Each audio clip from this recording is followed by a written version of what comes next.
Et coucou, c'est Mathilde, et Loïc. psychologue scientifique au micro du podcast Le Militant Psy. Le Militant Psy, c'est le podcast qui lit dans tes pensées Et qui répond aux questions que tu ne t'étais jamais posées au regard de la société. au travers d'histoires de vie, d'expériences ou de paroles de pros, en solo, en duo, avec des invités. On te donne rendez-vous chaque mercredi pour déconstruire et nuancer les a priori sur la santé mentale, la psychologie, mais aussi toutes ses dérives. On te souhaite une bonne écoute. Une très bonne écoute. Bonjour à toutes, bonjour à tous. Et bonjour. Et on est très content d'être là.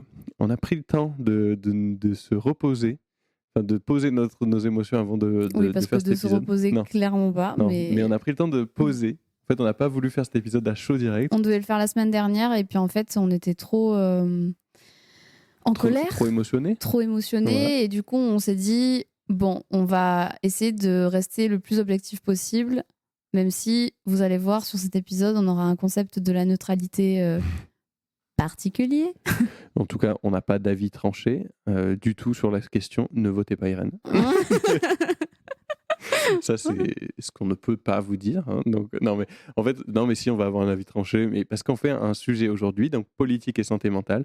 Eh ben, il y a des idées politiques, il y a des idées de société qui ne sont pas bonnes pour la santé mentale. Voilà, on vous Et annonce la voilà. couleur. C'était pas du tout un sujet prévu, j'ai l'impression de vous dire ça à chaque fois qu'on enregistre un épisode, mais Non, vraiment mais là, pour celui-là le coup, il n'était était pas pas du prévu, tout sur le vraiment. planning. Enfin, c'était pas un sujet même qu'on avait noté. C'est un sujet intéressant, mais le fait est que on fait aussi avec l'actu et l'actu se prête bien à ce genre de sujet. Et Et puis- si on peut mettre une petite pierre à l'édifice, nous aussi. Et puis Eh ben, on y surtout, on va, a quoi. senti que vous le demandiez. Et merci du coup de nous alerter sur les sujets aussi de tous les jours et de nous exprimer aussi vos souhaits, de ce que vous souhaitez voir. Et donc, nous aussi, on s'attendait un peu sur ce sujet-là. Donc, on est content de pouvoir le faire. Oui, vu que tu es dans les remerciements.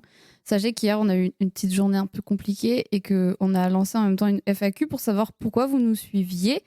Et c'est quelque chose qu'on n'avait jamais fait, mais comme tout créateur de contenu, d'autant plus quand c'est pas notre cœur de métier, ça nous arrive de douter de nous et de ce qu'on vous propose, sachez-le.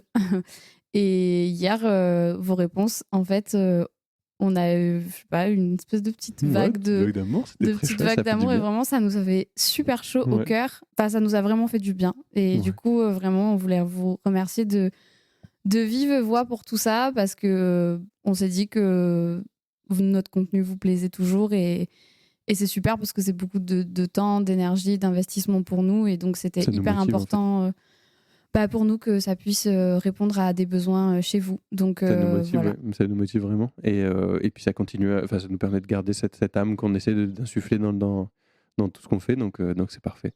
Bon, après l'amour, la haine. Donc en fait, on va être clair Chez le direct sur le RN. sujet. En fait, c'est comme si vous vous souvenez des petites ambiances que je vous fais, comme si on était dans un repas de famille et tout. Là, on est dans un repas de famille, ok, mais tout le monde est ok autour de la table. Y Donc a pas de débat. je vous invite tout de suite, si vous êtes pro à fond Rassemblement National et tout ça, alors à écouter. Je pense qu'il faut que vous écoutez, mais ça Oui. ne va pas vous plaire. Non, Enfin, restez voilà. avec nous, c'est Non, je intéressant. pense qu'il faut que vous soyez là, mais c'est sûr que là, on va pas faire de concessions sur ce genre de choses. On fait partie des personnes qui pensent que des mouvements radicaux d'extrême droite sont pas les bienvenus. Voilà. Mais restez avec nous parce que la vérité, c'est que le RN a très bien joué sa carte des réseaux sociaux et Mhm. c'est vrai que Jordan Bardella a été une figure extrêmement présente, notamment sur TikTok, et donc on l'a plus vu et plus entendu que... il a été aussi beaucoup plus médiatisé et on sait le Non, rôle mais des médias là-dedans que d'autres. Et donc, je peux comprendre que quand on est en souffrance et tout ça, qu'il ait pu paraître sympathique et accessible. Voilà, c'est plus Ouais, ça. mais je pense que c'est ça. Il a très bien du géré coup, sa communication. Voilà, on peut lui reconnaître ça. Mais par contre, pour ce qui est des idées et du fond, il y a quand même beaucoup de manipulation et de mensonges en fait qui est dit par le RN. Et donc, si en votant RN, vous pensez que ça va vous aider dans votre souffrance ou à vous sortir de la pauvreté ou à avoir vraiment plus de droits et que vous pensez vraiment que le problème vient de l'extérieur, je pense qu'il faut rester parce que ça c'est pas factuel en fait. Ouais. Et, Il faut vraiment essayer de et se je peux renseigner. comprendre qu'on soit pas assez, on n'est pas assez informé Ouais, sur on la n'est pas politique, informé. on n'est pas assez Puis éduqué à ça. ça demande beaucoup de recherche et ça demande aussi un esprit critique parce que il faut se référencer sur plusieurs formes de médias, sur plusieurs Oui. formes de choses et donc c'est pas facile. Et puis on va prendre quand même des décisions pour notre pays et donc il est bien évident qu'on peut pas élire quelqu'un sur la base d'un charisme ou d'un physique. Enfin, On est c'est voilà, même si on est dans une société très basée sur le physique, on ne peut pas s'arrêter à ça. L'objet de cet épisode, c'était déjà de pouvoir évoquer un peu tout ça et parce que ça nous semblait important de prendre la parole sur ces sujets. Et puis aussi, comme je le disais en préambule, que... Préambule qui dure 6 minutes quand même. Oui, c'est ça. Non, mais comme je disais au départ, c'est que. Tiens, je fais une petite dédicace si tu nous écoutes. C'est le psychologue de la chaîne Cyril Bigatonci. On vous mettra ça en barre d'infos. Qui disait la santé mentale, c'est politique et c'est politisé. On est tellement d'accord avec cette idée-là parce que tu as beaucoup parlé en fait, de qu'est-ce qu'il faut pour garantir une bonne santé mentale, mais il y a aussi des choses qu'il ne faut pas pour ne pas en fait, développer une mauvaise santé mentale ou pour pas être dans des conditions qui ne favorisent pas une bonne santé mentale. Et la politique en fait partie parce que les choix de société, les choix de nos politiques vont influencer grandement notre vie au quotidien, quoi. En fait, pour moi, c'est là où tu vois la limite de ce fabuleux concept de neutralité bienveillante. C'est ce qu'on demande aux psy, d'être neutre, etc. Et pour permettre notamment, je pense, une identification beaucoup plus large et à un peu tout le monde.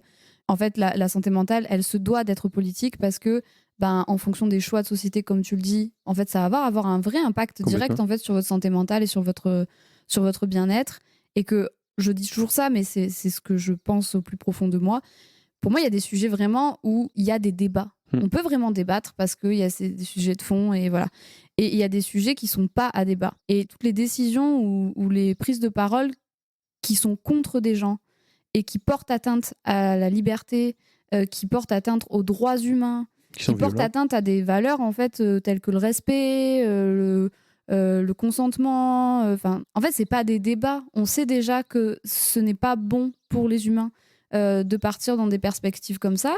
Et vu que la santé mentale se doit d'être dans le respect, se doit de protéger nos droits humains, se doit de rester empathique, etc., en fait, ça peut pas aller dans le même sens. Et donc, effectivement, la santé mentale, elle est politique, elle doit être politique. Et de toute façon, nous, à partir du moment où même sur notre bio Instagram, il y a marqué qu'on est psychologue inclusif, féministe et engagé. On est déjà politisé malgré tout. Oui, et même si, et c'est vraiment des questions qu'on s'est énormément posées. Est-ce qu'en tant que psy, on est censé prendre position comme ça? Mais en fait, nous, on prend position pas pour des partis politiques. On prend position pour des idées. Qui vont dans le sens d'une liberté et du respect de chacun. Et d'ailleurs, c'est hyper important cette parenthèse que tu fais là, parce que on milite pour qu'une société soit meilleure pour nous, pour notre santé et tout ça. Pour nos enfants. Pour nos enfants, bien sûr. En fait, on milite en faveur des choses qui vont perpétuer la bonne santé des gens et la bonne santé mentale des gens. Et on milite du coup en faveur d'un monde sans violence pour les êtres vivants, pour notre planète, pour les êtres humains, parce que en fait, le facteur violence est un facteur prédisposant extrêmement fort de développer des psychopathologies. Complètement. Et donc, juste pour replacer ça, c'est que du coup, ces convictions qu'on a là pour la société n'ont pas d'impact sur nos psychothérapies en soi. Après, peu importe quel vote vous aurez, vous pouvez être aidé par un psychologue, peu importe sa couleur politique, tout ça. Ça, c'est encore une chose différente. La façon d'exercer notre travail n'est pas un impact en fonction de ce qu'on pense de la société. Donc, ce qui fait qu'aujourd'hui, on se permet de aussi œuvrer pour tout ça. N'a pas un impact et en même temps, imagine, j'aimerais bien faire ce parallèle, mais si on commence à faire de la psychothérapie comme le RN, en fait, déjà, on ne reçoit pas les immigrés. On fait des psychothérapies sexistes. On fait des psychothérapies avec de l'autoritarisme, avec de la violence. On impose des choses. On enlève des droits de savoir, etc., etc. Donc, d'un côté, notre couleur politique n'engage pas notre façon de faire des prises en charge, mais au sein de nos prises en charge, on prône des valeurs qui se retrouvent dans effectivement des couleurs politiques différentes que celles du RN. Et le parallèle est intéressant, je trouve. En fait, si demain, effectivement, les valeurs du RN, qui sont la division, le conflit, le repli sur soi, la rigidité de pensée, la haine etc., la haine de l'autre. Je suis pas sûre qu'on aide beaucoup de gens. Plus dans l'idée de... Si on vote un parti qui est différent de son psychologue, on peut quand même être aidé. C'était plus dans cette idée-là. Oui, non, ça, je suis d'accord avec toi. Non, mais complètement. Après, dans ce parallèle. Le parallèle était très cool, d'ailleurs, effectivement. Donc, voilà. Donc, c'est pour ça qu'en fait, si nous, on pense que quand on a déjà un réseau, quand on peut porter une voix, elle est importante de le faire dans notre domaine, et nous, dans le domaine qui est le nôtre, parce qu'après, on n'est pas économiste, on n'est pas, On n'est pas politicien. voilà, on n'est pas, donc c'est compliqué de répondre sur tous les domaines, mais sur notre domaine qui est la santé mentale, effectivement, voilà, comme on dit, le fait d'être dans des rapports de société, de repli sur soi, très nationaliste et donc très centré sur des valeurs qui sont malheureusement pas inclusives et qui ne permettent pas de représenter toute la société, tout simplement, et de rester sur des trucs ultra normés.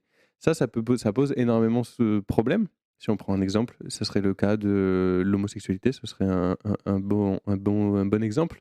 Dans une société violente, dans une société normée, et ça a déjà existé d'ailleurs, l'homosexualité était considérée comme un crime et comme une aussi psychopathologie. une pathologie mentale, effectivement, sûr. à un moment donné, et sans évolution sociale, sans évolution du coup d'ouverture vers les autres, sans une politique sociale à part entière, et sans des idées humanistes. Il y a toute une partie voilà. d'entre nous qui pourrions pas vivre leur amour comme ils le C'est ça. souhaitent. Et ça, par exemple, pour la juste santé pas normal. mentale, c'est pas Oui, super. Hein. parce que qu'est-ce qui se passe quand on vit de la violence, quand on est discriminé par notre origine, quand on est discriminé par notre sexe, quand on est discriminé par notre orientation sexuelle, quand on est discriminé par notre genre, quand on est discriminé, En fait, c'est de les la violence. discriminations, on sait, hein, les discriminations ont un fort impact au niveau de la santé mentale sur tout plein d'aspects. En fait, on est plus sujet à de la violence, donc on est plus anxieux, on est plus à risque si on se fait agresser, en fait, de développer des stress post-traumatiques.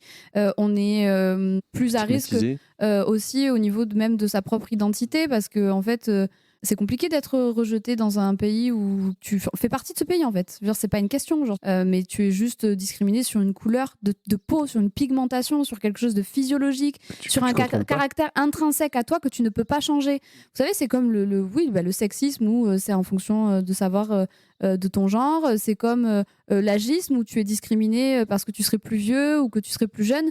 En fait, c'est basé sur des choses que ces personnes-là, même avec toute la volonté du monde, elles ne pourraient pas changer.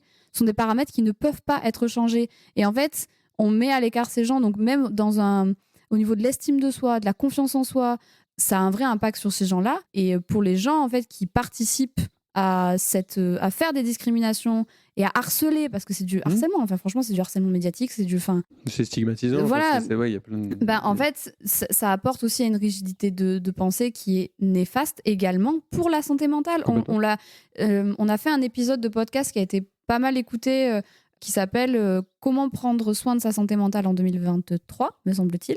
Je crois qu'on est en 2023 encore.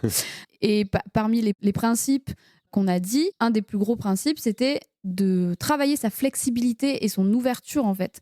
Parce que ça, on sait que c'est des facteurs qui vont vraiment pouvoir aider, enfin la flexibilité mentale, etc., à avoir une meilleure adaptation, une meilleure adaptabilité et donc une meilleure santé mentale.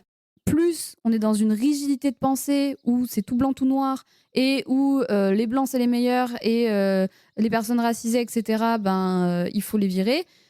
En fait, même comme ça, et même si demain on faisait ça, vous ne seriez pas plus heureux. Non, voilà, la haine de l'autre et l'exclusion n'aident pas à ce genre de choses. Et surtout, il ne faut pas oublier, après si on fait un peu d'histoire aussi, que nous sommes dans un pays même en fait dans un monde où on a besoin de la richesse de tout le monde, en fait, tout simplement pour créer ce que nous sommes.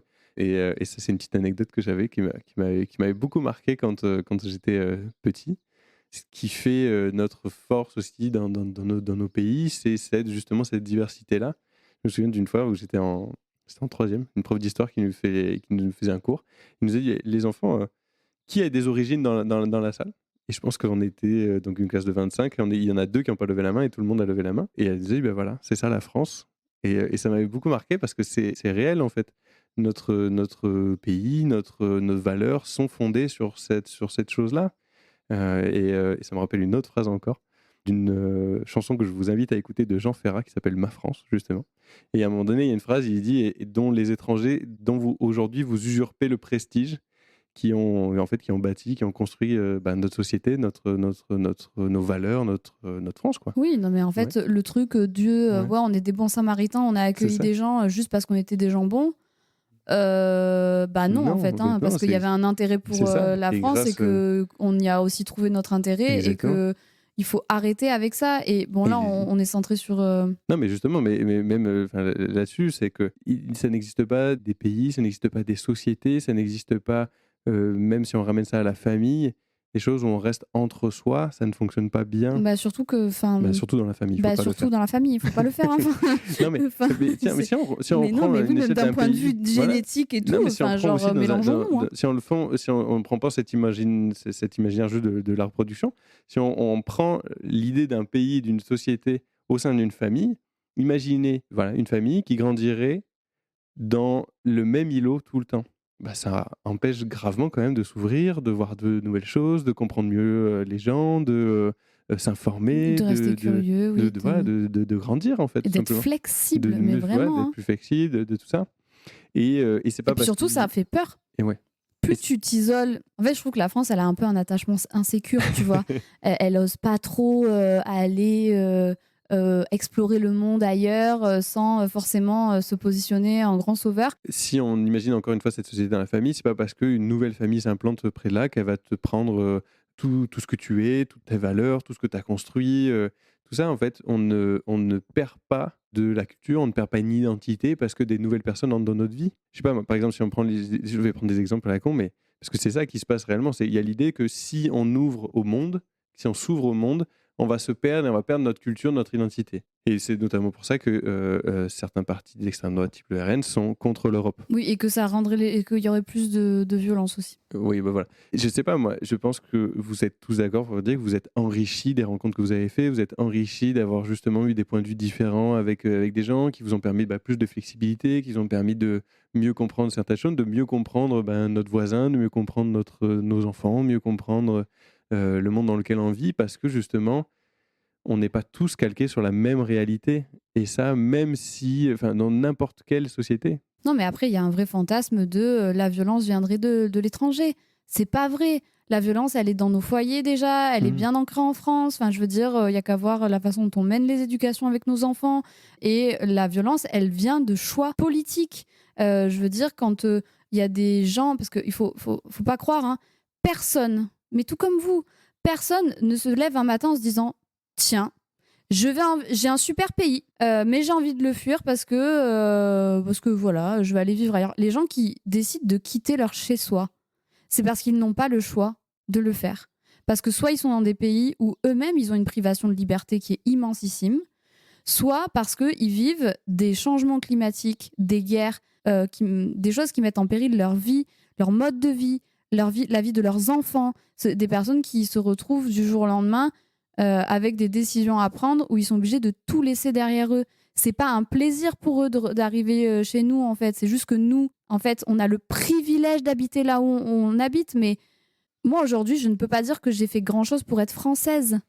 J'ai la chance d'être née dans le bon pays, au bon endroit, au bon moment, avec la bonne couleur de peau. Bon, pour ce qui est du fait d'être une femme, c'est pas encore un privilège, mais en tout cas, j'ai certains privilèges parce qu'à un moment donné, je suis née là où je suis née. Mais c'est manquer d'humanité à un moment donné de se dire que ces gens sont juste des envahisseurs parce que c'est des envahisseurs, alors que les plus gros envahisseurs, à un moment donné dans l'histoire, et on pourra jamais le nier, ça a été nous. Non, mais complètement. Donc du coup, en fait, c'est ça, c'est que ces valeurs d'entre-soi prônées et d'exclusion ne favorisent pas une bonne chose. Et puis, je peux comprendre que ces arguments soient séduisants en se disant, mais il faut ramener justement plus de cadres aujourd'hui parce que justement, il y a de plus en plus de choses qui dévient d'une norme et des trucs comme ça. Et donc, ramener cette idée d'autoritarisme dans nos fonctionnements. Donc ça, c'est important. Je parle bien d'autoritarisme parce que l'autorité, donc réussir à faire respecter un cadre, c'est ça l'autorité, c'est respecter un cadre dans lequel on vit. L'autoritarisme est une méthode pour arriver à ça et en fait, c'est une méthode qui ne fonctionne pas.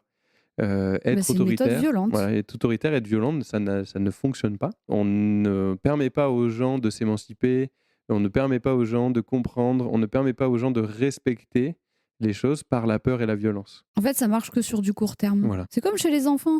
Un enfant avec qui on fait uniquement de l'autoritarisme va juste développer de nouvelles stratégies pour faire les mêmes conneries, mais derrière votre dos. Ouais, voilà, c'est un peu Ou alors l'idée. il va fonctionner dans la peur. Ou alors il va juste avoir peur. En fait, dans une privation de liberté, mais qu'on ne souhaite à personne. Non, au contraire, en fait, il va falloir ramener plus justement de bon sens, plus d'explications, plus de pédagogie, plus d'ouverture. Et c'est ça qui va faire l'idée des personnes vers des idées, vers des projets, vers du cadre, des trucs comme ça. Ces inégalités, c'est ça la vraie, le vrai combat aujourd'hui. Et l'inégalité, elle vient pas des personnes qui sont autour de nous, elle vient pas d'un laxisme, elle vient pas d'un manque d'autoritarisme.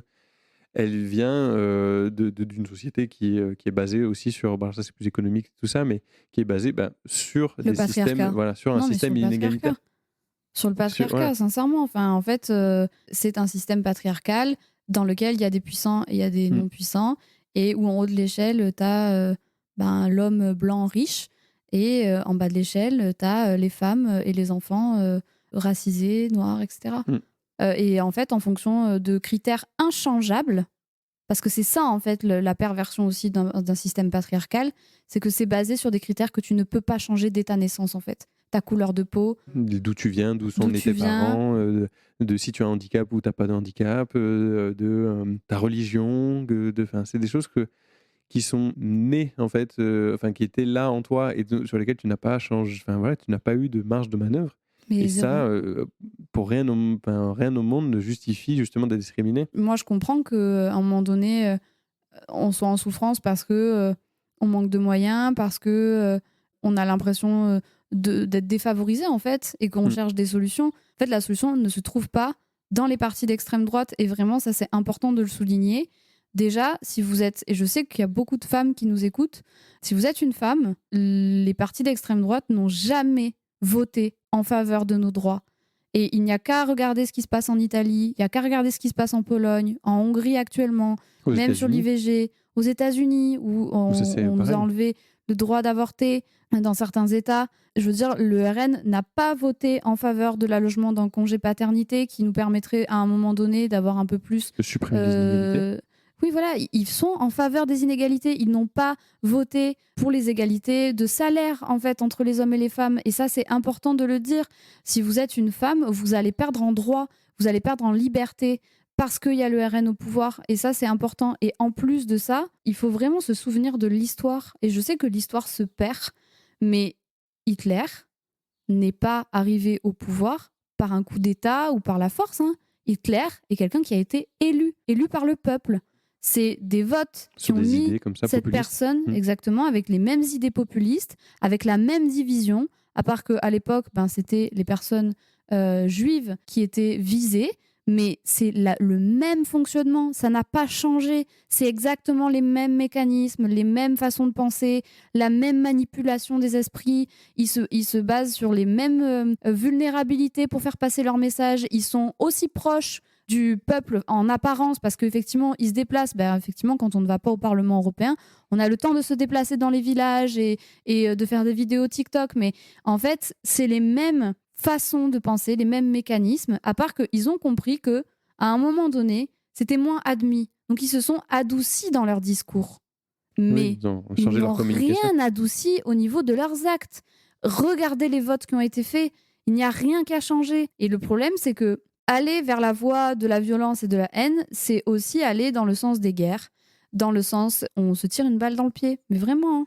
En fait, ce qui est important de garder à l'esprit, c'est que pour résoudre un mal-être, résoudre un inconfort, résoudre des inégalités, il faut des vraies politiques sociales et des vraies politiques de redistribution et des politiques qui visent de la non-violence, de toute forme de communauté, en fait, de vie et d'être humain, en fait, que forme notre pays. Et c'est ces valeurs-là qui vont permettre d'aller vers plus de mieux-être. Et ça, pour se rendre compte d'un peu de ces projets-là, il faut se renseigner un peu sur les programmes, effectivement, des politiques qui existent. Et ce qui est certain, c'est c'est pas ce qu'on retrouve dans des politiques d'extrême droite, dans des politiques nationalistes. Mais de toute façon, en fait, si on fait toujours ce parallèle avec la famille, qui est une notion très importante, voilà. Si la France est une famille, du coup, papa, c'est Monsieur Macron actuellement, hein, qui prend des choix particuliers. L'Assemblée nationale, c'est les grands repas de famille où ils débattent. Et là, ce qu'on veut faire, c'est mettre tonton Gérard qui harcèle, qui agresse, qui est violent, qui tape ses enfants, qui pense que personne n'a son mot à dire, et surtout pas les femmes et les enfants, et que la seule façon de régner, c'est de violenter, en fait. Et donc, c'est ça qu'on veut mettre en chef de famille aujourd'hui, c'est-à-dire des gens qui, de toute façon, ne vont pas respecter vos libertés, ne vont pas aller dans le sens de l'acquisition de droits. Ça va être de la répression, de la restriction, L'autoritarisme. et surtout, parce qu'on va y venir, avec une vision de la santé mentale inexistante dans les programmes, en fait. Complètement. Ça n'existe pas pour eux. Hein. Ouais. Enfin, en fait, ça va être ces fameuses phrases de bouge-toi le cul. T'es pas bien? Ouais, Bouge-toi le complètement. cul. Tu Ouais. veux travailler? Bah travaille. Enfin, en fait, on va pas avancer là-dessus. D'ailleurs, voilà, dans leur programme, c'est pas des politiques sociales où il n'y a pas justement de programme de redistribution, de programme social, de programme justement pour gommer ces inégalités dont on a parlé, ces inégalités qui sont créées par notre société. Il n'y a aucune volonté politique de venir gommer ces inégalités pour avoir une société plus équitable et qui permettent à chacun en fait de se développer convenablement. Ça, voilà, c'est pas des politiques qui sont en faveur de ça. C'est plutôt des politiques en faveur de, ben non, t'es bien né, t'as une bonne famille, t'as la bonne valeur, c'est comme ça, et toi tu vas y réussir, et les autres, bah tant pis pour vous. Et ça, c'est inacceptable, c'est violent. Et en fait, ça ne fera que monter la violence dans Oui, en fait, un c'est pays ça, et de conduire à des choses graves. de plus en plus grave. Et puis en plus de ça, aujourd'hui, c'est une illusion que de penser qu'on peut fonctionner tout seul en tant que France. Enfin, je veux dire, on a besoin de l'Europe pour fonctionner. Complètement. On a besoin, en fait, vous avez des grands pays à côté de nous qui font un peu ce qu'ils veulent aussi, la Russie notamment. À un moment donné, le RN n'a pas de politique européenne. Complètement. Le RN est dans un repli de soi. Donc le RN veut fermer des frontières, ne plus rien laisser passer et se replier complètement et se couper du monde. Mais en fait, il faut se rendre compte que, au vu de là où on vit, dans la planète où on vit, avec la mondialisation, etc., c'est être à côté de la plaque que de se dire qu'on peut s'en sortir tout seul. Enfin, c'est pas possible, en fait. C'est encore, tu sais, cette espèce d'idée dans le développement personnel où il y a ce truc de tu peux compter que sur toi-même, ne compte sur personne, tu n'es jamais mieux servi que par toi-même. Bah merci, Non, mais là, ça va pas le c'est faire, des en valeurs fait. qui conduisent à tout sauf du bien-être. Vous l'aurez compris un peu notre point de vue sur tout ça. On a essayé de faire des parallèles avec les grandes idées qu'ils peuvent avoir et ce genre de choses. Je pense que ce qu'il faut retenir en fait de cet épisode, c'est surtout que on a besoin de politiques fortes qui sont conscients des inégalités qui existent dans nos pays, qui veulent être en faveur de les réduire pour mettre des nouvelles choses en place. Et si on reprend l'exemple des femmes, qui est un excellent exemple, dans notre société, c'est plus un mythe, c'est plus un secret, les femmes sont désavantagées dans nos sociétés. Et s'il n'y a pas des politiques qui viennent mettre des choses fortes, par exemple pour la famille, pour réduire les inégalités, pour compenser des choses qui sont systémiques, eh ben, ça va être de pire en pire. Pour les femmes, c'est la cata, en fait. Enfin, aujourd'hui, même sans une extrême droite au pouvoir, les femmes sont plus sujettes aux troubles anxio-dépressifs, ont plus de PTSD, d'accord ? Elles vivent plus d'agressions aussi que les hommes, ont plus d'insécurité, donc développent plus d'anxiété. Tout ça, c'est en lien, pourquoi ? Avec des choix politiques. C'est-à-dire que quand on parle de problèmes de voisinage, pour parler des violences intrafamiliales, des violences sexistes, des violences masculines, parce que c'est le RN qui tient ces propos-là. En fait, on voit bien que demain, si jamais vous avez un problème avec un agresseur, déjà qu'on va pas trop dans le bon sens actuellement, ben ça va être pire en fait. C'est-à-dire que demain, on pourra se faire frapper tranquille. C'est-à-dire qu'ils n'en ont rien à faire de nous. Donc, et ça, moi, je sors vraiment de mon rôle de psy parce que, enfin voilà, je vous parle en tant que femme et citoyenne française et je vous parle en tant que, voilà, qu'une de vos sœurs de lutte. Et vraiment, j'appelle toutes mes sœurs à ne pas voter pour le RN. Pour nous, en fait. Pour nous, pour nos filles. L'insécurité, la violence, elle est genrée. Elle a un genre, la violence, et il faut pas l'oublier, ça. Et elle n'a pas une couleur de peau, la violence. Elle a un genre, par contre. Et si on veut lutter contre ces inégalités-là et cette violence-là, il faut le prendre à la racine, c'est-à-dire en changeant la façon dont on s'occupe de nos enfants. Mais pour aussi changer ça, il faut que les femmes arrêtent d'être les seules détentrices de la solution magique pour éduquer les enfants, parce qu'on est 2 à faire des enfants, on est plusieurs. Et ça, je parle une fois de plus dans les couples hétéros normés. Et il faut surtout mettre en place des politiques où on va réduire ces inégalités. Et le RN ne va pas dans ce sens-là. Et donc, vu que déjà on est défavorisé et que déjà on voit déjà les impacts que ça a sur notre santé mentale en tant que femme, aller vers des politiques qui vont augmenter ces inégalités, c'est ne pas favoriser la santé mentale des enfants et des femmes en premier lieu, en fait. Et de toutes les minorités. Parce que les grands gagnants dans cette histoire, ça sera toujours les mêmes. C'est-à-dire les hommes blancs, riches. Parce que c'est pas des politiques pour les personnes qui sont dans la pauvreté non plus. Hein. Il faut pas se leurrer, en fait. Hein. Complètement. Donc bien sûr, on est comprend parce qu'on est psychologue et qu'en tant que crise, quand on souffre et quand on n'est pas bien, bien sûr que c'est un fonctionnement normal que d'être dans cette forme de repli, de chercher un bouc émissaire, d'être dans le refus justement de politique sociale en se disant oui, mais moi je souffre et je pense que c'est les autres qui font pas assez et que c'est à cause d'eux que je souffre. Et voilà, en fait, l'idée c'est qu'en fait, plus on va être dans l'entraide, plus on va être dans l'ouverture, plus on se favorise soi-même et plus on vit dans une société équitable et qui va réduire petit à petit les inégalités. Et il faut être conscient de ça pour que les choses puissent changer. Et donc l'ennemi dans ce genre de choses, ça va être vraiment ces politiques qui vont à l'encontre des droits humains et qui sont dans la favorisation de ces inégalités entre les personnes les plus aisées et les personnes en précarité. Vous savez, dans l'épisode sur les émotions, on décortiquait un petit peu toutes les émotions et on vous invitait, et c'est ce qu'on fait nous aussi en thérapie, à davantage aller dans le sens de ses valeurs et de ses envies et de la vie qu'on a envie d'avoir plutôt que dans le sens de ses émotions. Parce que nos émotions, en fait, elles viennent dire quelque chose de nous, mais elles sont pas toujours bonnes conseillères de ce qui se passe dans la réalité. Le RN, c'est clairement un parti des émotions, c'est-à-dire que c'est le parti de la peur, c'est le parti de la méfiance, et c'est un parti qui va vous amener à vivre la vie de vos émotions, la vie que vous avez quand vous avez peur, mais pas la vie que vous avez forcément envie d'avoir. Je suis persuadée que, pourtant, quand j'interroge sur des valeurs fondamentales, les valeurs de tolérance, d'ouverture, de non-violence, c'est quand même des valeurs qui parlent à beaucoup de personnes et qu'elles aimeraient en fait aller vers des choses comme ça, parce que même si j'imagine que ça existe, mais je pense que c'est rare des personnes qui profondément sont pour la violence, et parce que profondément elles ont envie de casser des bouches, quoi.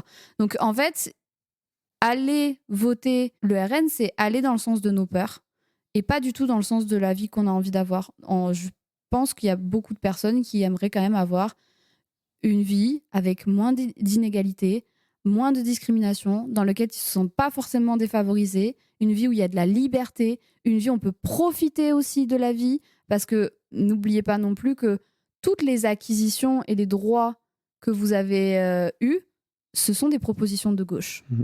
Les vacances, les congés payés, la réduction du temps de travail. Les salaires égaux entre les hommes et les femmes dans la fonction publique. Tout ça, c'est des propositions qui sont profondément sociales et pour lesquelles le RN n'a pas été en faveur de ça. Vraiment, ne l'oubliez pas.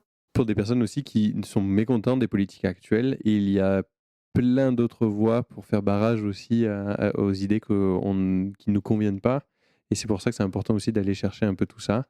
On est dans un temps un peu particulier aussi de la politique, où il y a un jeu d'alliance et tout comme ça. Donc c'est difficile de se retrouver pleinement dans les idées des partis qui sont proposés également. Mais moi, je ne compte plus le nombre de fois où on a voté pour des partis avec lesquels on n'était fondamentalement pas d'accord pour pas que le RN passe. Donc c'est normal aussi de ne pas vous retrouver dans toutes les idées des partis et peut-être de vous sentir plus modéré que certains partis et du coup d'être tenté de changer ou de ne pas voter ou des trucs comme ça.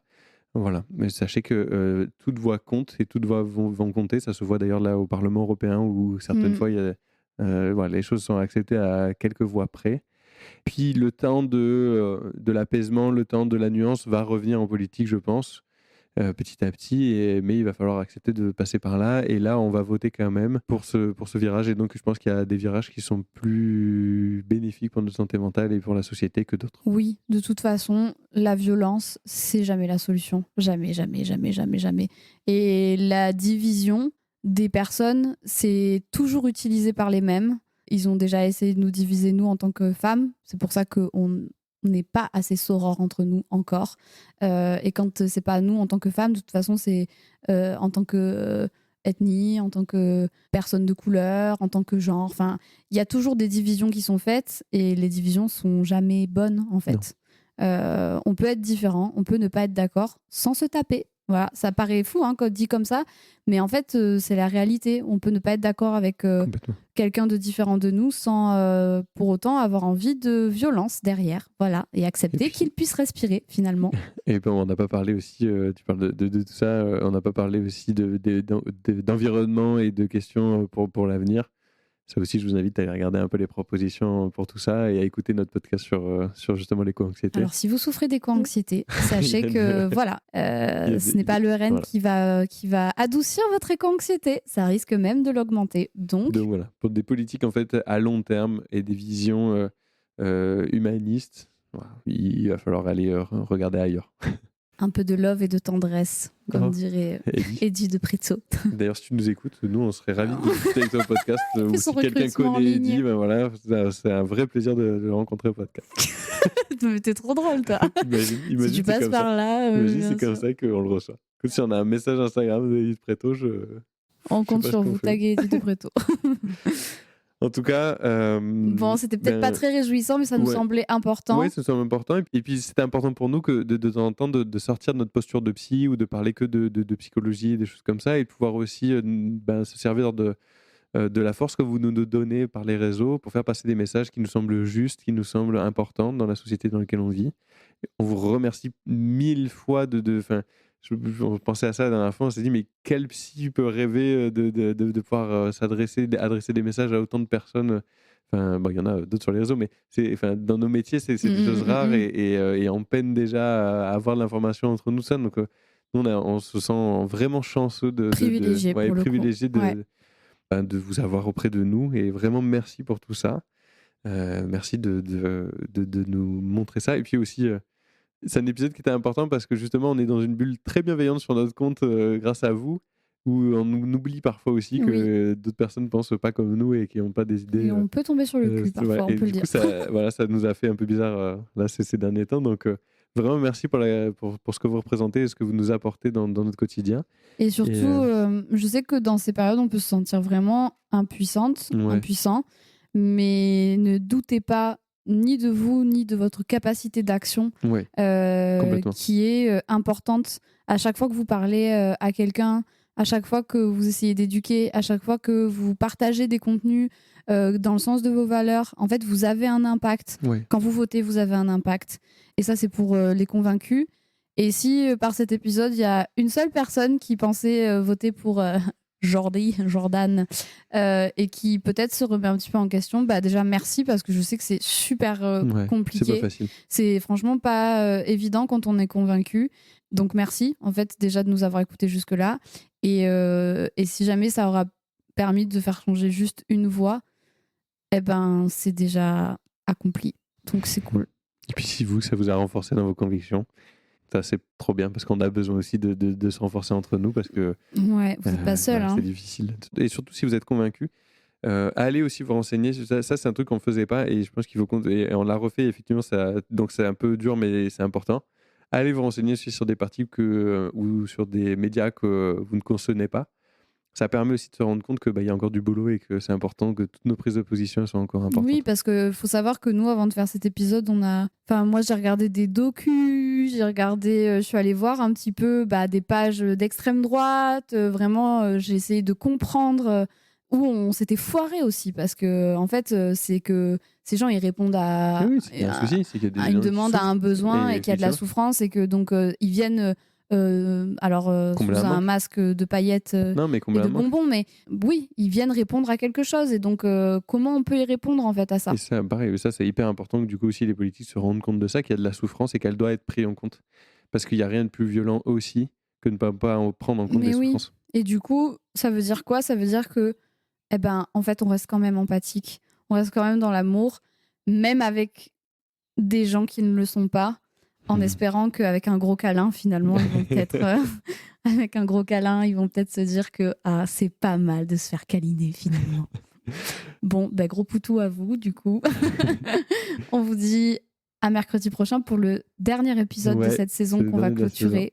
On commence à avoir des idées pour la saison 2. On espère vous proposer des trucs encore plus dingues. Oui, parce que du coup, il y aura quand même une saison 2. Oui, On s'est quand posé la même. question, mais Non, clairement pas. bon. On adore ça, on se régale à faire ça, on va en faire autant que vous voudrez, nous on en fait. Non, Bah, mais merci pour vos retours. Et puis Et 30 juin et 7 7 juillet. c'est vraiment des dates importantes. Allez voter, déplacez-vous, vous faites procuration, c'est très simple, on le fait en ligne. Après, il suffit juste d'aller en gendarmerie pour le faire valider. Passez une belle journée. À mercredi prochain. Merci à Alice pour le montage de cet épisode ultra important.